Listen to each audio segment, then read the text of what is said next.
ഒരേ സമയം പ്രണയത്തിന്റെ രാജകുമാരനും രാജകുമാരിയുമായിരുന്നു പി ഭാസ്കരൻ. താമസമെന്തേ വരുവാൻ പ്രാണസഖി എൻ്റെ മുന്നിൽ എന്ന് പ്രണയാർദ്രനാകുന്ന കവിക്ക് അഞ്ജന കണ്ണെഴുതി ആലിലത്താലി ചാർത്തി കാത്തിരിക്കുന്ന കാമുകിയാകാനും വെണ്ണ തോൽക്കുന്ന മേനി മുറുകെ പുണരാൻ പുരുഷനെ വശ്യമായി ക്ഷണിക്കുന്ന മോഹിനി യക്ഷിയാകാനും അനായാസം സാധിച്ചിരുന്നു. അപാരസുന്ദര നീലാകാശത്തിന്റെ ദാർശനിക ഭംഗിയിലേക്ക് പോകുന്ന കവിക്ക് ദുഃഖങ്ങൾക്ക് അവധി കൊടുത്ത് സ്വർഗത്തിലൊരു മുറിയെടുത്ത് വിധിയോടൊപ്പം ചീട്ട് കളിക്കാനും അറിയാമായിരുന്നു. കണ്ടം വെച്ച കോട്ടിനുള്ളിലിരിക്കുന്ന മൂട്ടയോട് പോലും ചിലപ്പോൾ കലഹിച്ചിരുന്നു. മലയാള കവിതയിലെ കാൽപ്പനിക കാലഘട്ടത്തിന്റെ യുഗപ്രഭാവനായിരുന്ന ചങ്ങമ്പുഴയുടെ സ്വാധീനം പി ഭാസ്കരനിലും ഉണ്ടായിരുന്നു. പക്ഷേ കവിതകളിലും ഇടതടവില്ലാതെ എഴുതിയ ഗാനങ്ങളിലും ചങ്ങമ്പുഴയിൽ നിന്നും മറ്റ് സമകാലിക കവികളിൽ നിന്നും വേറിട്ട് നിൽക്കുന്ന ഒരു ഭാസ്കര മുദ്ര ഉണ്ടായിരുന്നു. അനുകരിക്കാനാവാത്ത കവിയുടെ കയ്യൊപ്പ്. മലയാളത്തനിമ തുള്ളിത്തുളുമ്പി നിൽക്കുന്ന ലളിത സുന്ദരമായ വശ്യത കൊണ്ടാണ് എഴുതിയ ഓരോ വരിയിലും മാഷ് ഈ ഭാഷാമുദ്ര പതിപ്പിച്ചത്. കവിതയിലെ ഭാസ്കര മുദ്രകൾ.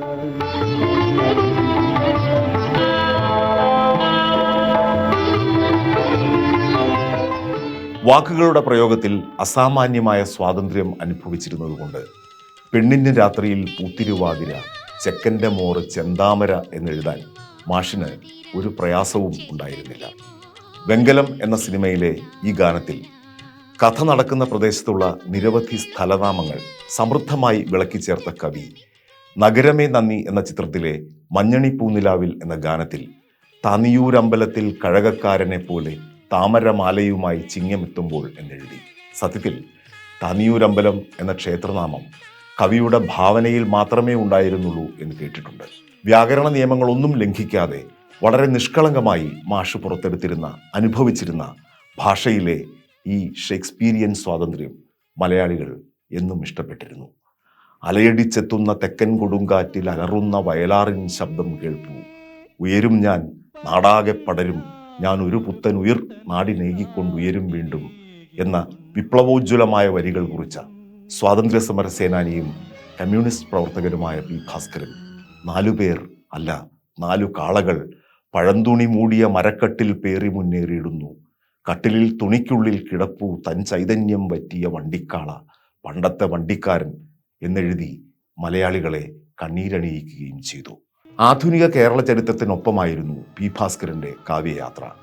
മനുഷ്യവാഴ്വിന്റെ സമസ്ത വികാരങ്ങളും ആ കവിതകളിലും ഗാനങ്ങളിലും പ്രതിഫലിച്ചു.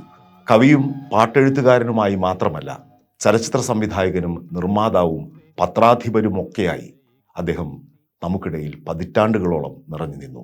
മലയാള സിനിമയുടെ ഭാഗധേയം തിരുത്തി കുറിച്ച നീലക്കുയിൽ എന്ന സിനിമ രാമു കാര്യാട്ടിനൊപ്പം സംവിധാനം ചെയ്യുന്നതിന് മുൻപ് തന്നെ പാട്ടെഴുത്തുകാരൻ എന്ന നിലയിൽ ഭാസ്കരൻ മാഷ് ചലച്ചിത്ര രംഗത്ത് നിലയുറപ്പിച്ചിരുന്നു. നീലക്കുയിലിലെ പാട്ടുകളാണ് ആദ്യമായി മലയാള തനിമയുടെ ഇളനീർ മധുരം ആസ്വാദകരിൽ നിറച്ചത്. ഭാസ്കരൻ മാഷുടെ ആദ്യകാല ഗാനങ്ങൾ പലപ്പോഴും സിനിമാ പാട്ടുകൾ എന്ന നിലയിൽ നിന്ന് മാറി നാട്ടുചൊല്ലുകളുടെ സ്വഭാവം ആർജിച്ചിരുന്നു. നാഴിയൂരി പാലുകൊണ്ട് നാടാകെ കല്യാണം, 4-5 തുമ്പ കൊണ്ട് മാനത്തൊരു പൊന്നോണം എന്ന പാട്ട് റേഡിയോയിൽ കേൾക്കുന്നതിന് മുൻപ് ഞങ്ങളുടെ നാട്ടിലെ കർഷക തൊഴിലാളികൾ വയലിൽ പണിയെടുക്കുന്നതിനിടെ പാടിയാണ് കേട്ടത്. പിന്നീട് വളരെ കഴിഞ്ഞാണ് അത് പി ഭാസ്കരൻ തന്നെ സംവിധാനം ചെയ്ത രാരിച്ചൻ എന്ന പൗരനിലേതാണ് എന്ന് മനസ്സിലായത്. ഇരുട്ടിന്റെ ആത്മാവ്, വിത്തുകൾ, ആദ്യകിരണങ്ങൾ, ഉമ്മാച്ചു, കാട്ടുകുരങ്ങ് തുടങ്ങി നിരവധി മികച്ച സിനിമകൾ പിന്നീട് അദ്ദേഹം സംവിധാനം ചെയ്തു. ഭാസ്കരൻ മാഷ് ബാബുരാജിനും കെ രാഘവനും ദക്ഷിണാമൂർത്തിക്കുമൊപ്പം ചെയ്ത പാട്ടുകൾ വളരെ ജനപ്രിയങ്ങളായി. ദേവരാജനോടൊപ്പം കൂടുതൽ പാട്ടുകൾ ചെയ്തത് വയലാറായിരുന്നു. പക്ഷേ പി ഭാസ്കരൻ ദേവരാജനുമായി ഒന്നിച്ചപ്പോഴെല്ലാം അവിസ്മരണീയങ്ങളായ പാട്ടുകൾ പിറന്നു. സ്വർഗഗായികേ ഇതിലേ ഇതിലേ, എൻ്റെ വീണ കമ്പിയെല്ലാം വിലക്കെടുത്തു, സുന്ദര സ്വപ്നമേ നീ എനിക്കേകിയ തുടങ്ങിയ എത്രയോ പാട്ടുകൾ. പൊതുവെ മലയാള പദങ്ങൾ മാത്രം ഉപയോഗിക്കാറുള്ള മാഷ് അല്പമെങ്കിലും സംസ്കൃത പദങ്ങൾ ഉപയോഗിച്ച ചില പാട്ടുകളുണ്ട്. ഉദാഹരണത്തിന് അണിയറ എന്ന ചിത്രത്തിലെ അനഘസങ്കല്പ ഗായികെ എന്ന പാട്ട്. മുഖപടവും മുലക്കച്ചയും മാറ്റി സുഖത നർത്തനം ചെയ്യുന്ന ചുറ്റിലും തരളമാനസ മായാമരാളിക തവ മനോഹര ഗാന യമുനയിൽ എന്ന് മാഷ് ആ പാട്ടിൽ എഴുതി. സംഗീതം ചെയ്തത് ദേവരാജൻ. യേശുദാസ് ഏറ്റവും മനോഹരമായി ആലപിച്ച പാട്ടുകളിലൊന്ന്. ലളിതമധുരമായ ഭാഷയിൽ ഗഹനമായ ജീവിത സത്യങ്ങൾ ആവിഷ്കരിച്ച ഭാസ്കരൻ മാഷെ ഒരിക്കൽ മലയാളത്തിലെ ഏതോ യുവകവി അപഹസിച്ച കഥയുണ്ട്. കേവലം സിനിമാ പാട്ടെഴുത്തുകാരനായ ഭാസ്കരൻ മാസ്റ്റർക്ക് ഇത്ര വലിയ മഹത്വമൊന്നും അവകാശപ്പെടാനില്ല എന്നായിരുന്നു അവഹേളനത്തിന്റെ ഉള്ളടക്കം. അക്ഷോഭ്യനായി മാഷ് പ്രതികരിച്ചു. അതിന് ഞാൻ ഒരിക്കലും അവകാശവാദങ്ങളൊന്നും ഉന്നയിച്ചിട്ടില്ലല്ലോ. താമസം എന്തേ വരുവാൻ എന്ന് ഹൃദയത്തിൽ തട്ടി ചോദിക്കാൻ ഭാസ്കരൻ മാസ്റ്റർക്കേ കഴിയുമായിരുന്നുള്ളൂ. എന്നിട്ടും നീ എന്നെ അറിഞ്ഞില്ലല്ലോ എന്ന് ഒരു പാട്ടിന്റെ ആദ്യ വരി കുറിക്കാൻ മറ്റാർക്ക് കഴിയും? മലയാളികളെ ഓർമ്മകളുടെ മഹാസമുദ്രത്തിൽ അലയാൻ വിട്ട ഭാസ്കരൻ മാഷ് ഒടുവിൽ സ്മരണകളുടെ സ്വർഗലോകത്ത് നിന്ന് നിഷ്കാസിതനായി. സ്മൃതിനാശത്തിന്റെ പിടിയിലമർന്ന് മാഷ് തിരുവനന്തപുരത്ത് കഴിയുന്ന കാലത്ത് അദ്ദേഹത്തെക്കുറിച്ചുള്ള ഒരു ഡോക്യുമെന്ററിക്ക് ശബ്ദം കൊടുക്കാൻ എനിക്ക് നിയോഗമുണ്ടായി. പ്രിവ്യൂ കാണാൻ മാഷെ കൊണ്ടുവന്നു. പക്ഷേ തിയേറ്ററിലെ ഇരുട്ടിലിരുന്ന് ഭാസ്കരൻ മാഷ് അസ്വസ്ഥനായി. എന്നെ എന്തിനാ ഇവിടെ കൊണ്ടുവന്നിരിക്കുന്നത് എന്ന് ചോദിച്ച് അദ്ദേഹം തിരിച്ചു പോകാൻ തിരക്ക് കൂട്ടി. തിരശീലയിൽ തെളിഞ്ഞുമായുന്ന സ്വന്തം രൂപം പോലും അദ്ദേഹം തിരിച്ചറിയുന്നുണ്ടായിരുന്നില്ല.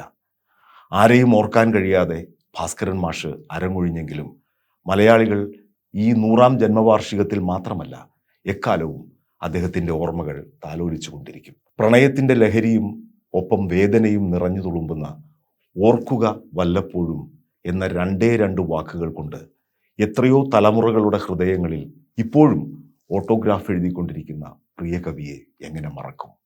യാത്രയാക്കുന്നു സഖി നിന്നെ ഞാൻ മൗനത്തിൻ്റെ നേർത്ത പട്ടുനൂൽ പൊട്ടിച്ചിതറും പദങ്ങളാൽ. വാക്കിന് വിലപിടിപ്പേറും ഈ സന്ദർഭത്തിൽ ഓർക്കുക വല്ലപ്പോഴും എന്നല്ലാതെന്തോതും ഞാൻ. പ്രണാമം. കാൽപ്പനികതയുടെ രാജകുമാരനും രാജകുമാരിയുമായിരുന്ന നിതാന്ത കാമുകനും കാമുകിയുമായിരുന്ന പ്രിയ കവിക്ക്. ഓർക്കുക വല്ലപ്പോഴും എന്നല്ലാതെന്തോതും ഞാൻ.